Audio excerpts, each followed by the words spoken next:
Kumusta mga kalapkotsa? So for today's vlog is isi-share ko na sa inyo. So for today's vlog is isi-share ko na sa inyo magkano ba talaga yung ginastos ko doon sa aking Singapore tour this month. So lately lang ito guys, last month, October 14 to 18. So isi-share ko sa inyo kung magkano yung ginastos namin ng kasama ko. Actually nag-share kami, pero I will give the computation for individual. So guys, kasi yung travel namin is from Davao to Manila. So connecting flight kami, Davao, Manila, then Manila to Singapore.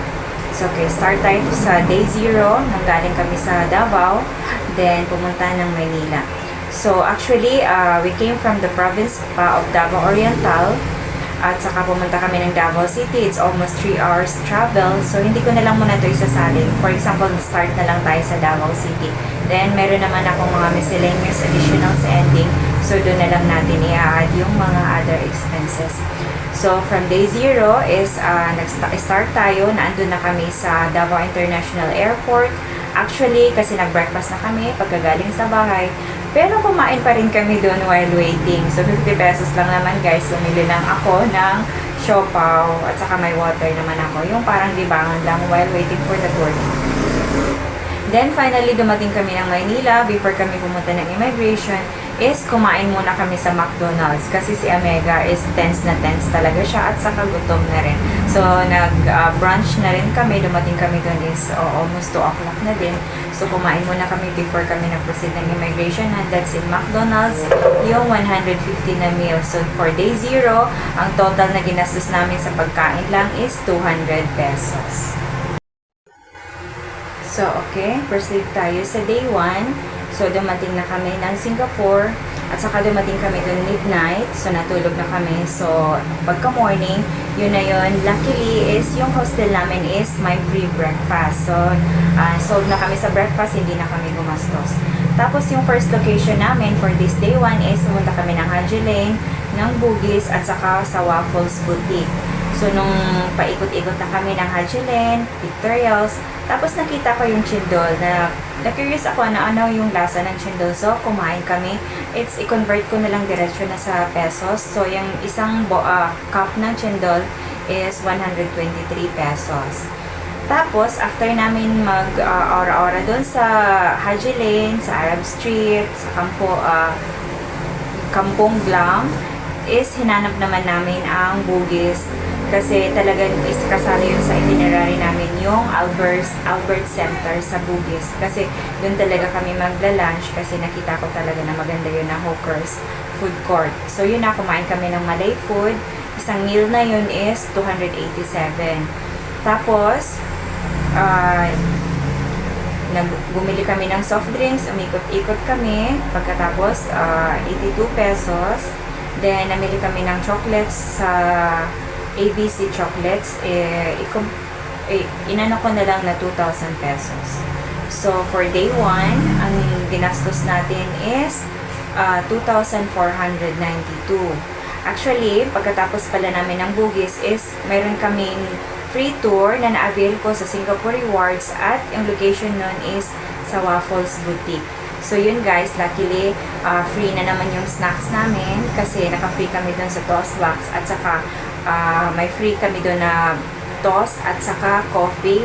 Then after that, nag-proceed naman kami sa yung ano siya, para siyang Chinese restaurant na nilibre naman kami ng Hainanese chicken. So nakalibre kami ng snack at saka nakalibre kami ng dinner. So total all sa day 1 is 2,492 kasi doon na kami namili ng chocolates. So, okay. Proceed naman tayo sa day 2. Okay. Sa day 2 naman is, ang location natin ito is sa Gardens by the Bay at saka sa Sentosa. Again, free breakfast tayo sa hostel. Tapos, yung tour natin is may bayad yun. Doon ko na yun ito-total sa general. May bayad yung tour kasi binook ko yun sa Klook. So, ngayon, yung expenses na lang natin ang i-compute ko ulit dito sa day 2. So, nagutom kami. Naabutan kami ng gutom sa MRT. So, pumunta kami dun sa parang meron sa gilid na Indo food, mga pagkain siya na Indonesian. So, bumili kami ng parang empanada. na 184 peso total na kasama na yung binili namin na drinks sa 7-Eleven. So first snack is 184. Then pumunta na kami umikot na kami ng Gardens by the Bay, tapos pumunta na kami ng Sentosa din, and after that is nag-dinner kami, bumalik kami ulit sa Buddhist guys, kasi parang dun talaga yung pinakagusto namin na kumain. Then yung dinner namin, umorder ako ng mutton biryani at saka nung tea tarik. So total nun is 328. After namin mag-dinner, is dumaan kami dun sa fruits naman sa harap ng Albert Center na nakabili ako ng blueberry at saka plum. So 205 pesos yun. Then nung bumaba naman kami sa MRT, papunta na kami ng hotel sa Little India, is bumili naman ako ng coconut drink na 69 pesos. So sa day 2, ang nagastos lang namin guys, nagastos ko lang, si Amega iba din kasi pa coffee pa siya. Yung sa akin lang total is 786. So ganyan ako ka-budgetarian guys. Imagine 786 lang ang ginastos ko sa day 2. Then sa day 3 na tayo, ang itinerary dito is pumunta naman tayo ng Jewel Changi Airport Terminal 1. Kasi guys, nag-book ulit ako sa Klook ng tour doon sa Canopy Park at saka sa yung kasali yung Mastercard Bridge. So, kasali niya sa general yung mga bookings natin sa Klook. So, hindi ko nasasali dito kasi expenses lang itong mga sinasabi ko sa inyo daily. So, again, before we left the hotel, free breakfast naman tayo. Ito na yung ating last day. So, nag-lunch kami. Pagdating namin sa airport, before namin kami nag-immigration, nag-lunch kami sa Malay Food din is 287. Tapos, while waiting naman for boarding is, inubos ko na yung aking natitirang SGD. Kasi aanhin ko pa naman yun. Hindi ko na pinapalitan ng peso, ginastos na lang namin. Basta bumili ako ng chocolate muffin at saka coffee while waiting. 410 yun lahat. So sa day 3, ang total na nagastos ko is 697 lang. So okay guys. Ito na yung last day na natin sa Singapore. Then meron pa tayong day 4 kasi pagdating namin sa Maynila, hindi kami dumiretso agad ng Davao kasi nag-tour pa kami sa Maynila. So, let's proceed naman sa day 4. So, day 4 na tayo guys. Ito na yung dumating na kami ng Manila dito. Midnight din yung arrival namin. So, wala pa kaming dinner. Then, nag-dinner kami sa Jollibee. So, yung meal na order ko is worth 100 pesos lang naman. Then, after that, nag-proceed kami sa capsule doon sa likod ng McDonald's kasi usually doon talaga ako natutulog. Hindi ko kaya guys na mag-waiting lang sa labas. So meron doon capsule at saka kasali na rin kasi iniwan namin yung baggage namin. Worth 1,075 yung binayaran namin. Tapos, yun, pagka morning, ang place na gusto namin puntahan is sumunta kami sa BGC. Tapos yung total na ng Grab taxi namin, by sharing with Amiga, is 430 na. Pumunta kami ng BGC at saka pumunta kami sa Taguig sa Grand Canal. Sa McKinley Grand Canal sa Taguig. So, yung total ng Grab namin hanggang nakabalik na kami ng airport is 413. Tapos, nag-lunch kami at snack sa K-Coffee sa BGC. So, gumastos ako ng 450 with sharing na yun kami ni Amega.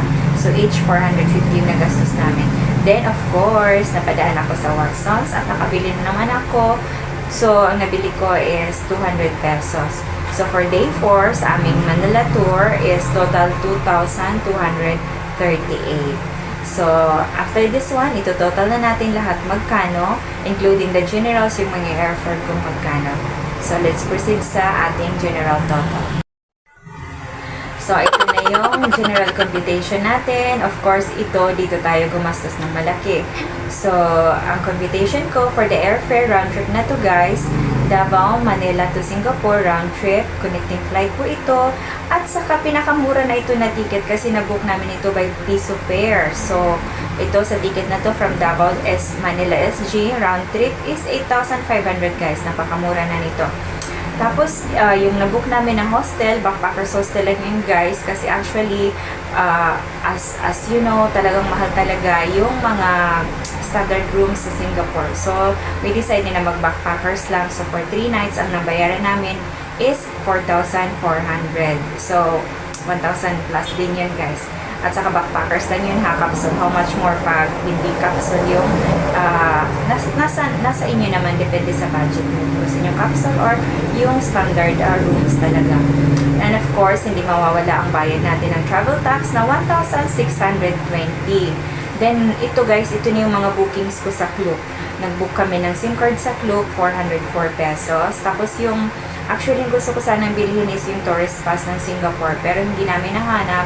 At yung EasyLink na lang, yung nabili namin. So, yung EasyLink, nagamit naman namin yun. The total whole, the day na andun kami sa Singapore for 3 days, 820. Bumili kami ng EasyLink card at saka top up kami. At actually, may natira pa sa EasyLink card ko na 3 peso. More than 3 SGD. So, pwede pa yun gamitin. Kasi hindi na ewan ko, ilan na expire na. Kung makakabalik sa Singapore, pwede pa yung gamitin. Tapos, yung ano naman namin guys, yung airport transfer. Unfortunately, dumating kami sa Singapore ng midnight. So, close na yung MRT. Ayoko naman mag-bus. So, ang pinaka-easy namin na na-avail is taxi kami. Meron din namang Grab, pero nung kinompare ko yung Grab at saka yung taxi, mas mahal yung rate ng Grab kaysa dun sa taxi. So, nag-share kami ng Mega is 31 SGD. So, naghati kami ng 615 pesos. Then, guys, ito yung booking ko ng Gardens by the Bay sa Klook. At saka, madami na yun. Paki-watch na lang yung video ko sa Gardens by the Bay Tour. Merong observatory, merong flower dome. Ang worth nun is 2,847. Hatid sundo na rin yun guys. Hindi sinundo kami sa aming hotel. At saka pwede kayong ibalik din sa hotel. Very convenient. Hindi na kayo mag-commute papunta dun sa Gardens by the Bay. Then yung next ko na binook na tour is yung Merlion Cable Car doon sa Sentosa. Ang worth naman nun is 1,350. Then, yung another Klook bookings ko is yung Jewel Mastercard Canopy Park na 580. Ito yung sinasabi kong miscellaneous guys, yung pamasahe namin from our province, Davao Oriental, pumunta kami ng Davao City at saka pabalik. At saka yung mga taxi namin din, including na dito sa miscellaneous, nilagay ko na lang na 1,000. So, ang pinaka-total na nagastos natin is 22,136 dito sa mga bookings ko lang at saka airfare. Then i-add natin yung daily expenses natin from day 0 hanggang day 4. So, magkakaalaman na kung magkano. Kasi itong from airfare lang at saka yung mga Klook bookings is 22,136 na guys. So, i-add natin from day 0 to day 4 kung if day 0 natin is 200, yung day 1 natin is 2,492. Yung day 2 natin is 786. Yung day 3 natin is 697. Yung day 4 natin is 2,238. Tapos yung pinaka-general spendings natin, yung Klook bookings at saka yung na-mention ko kanina, yung mga airfare lahat, is 22,136.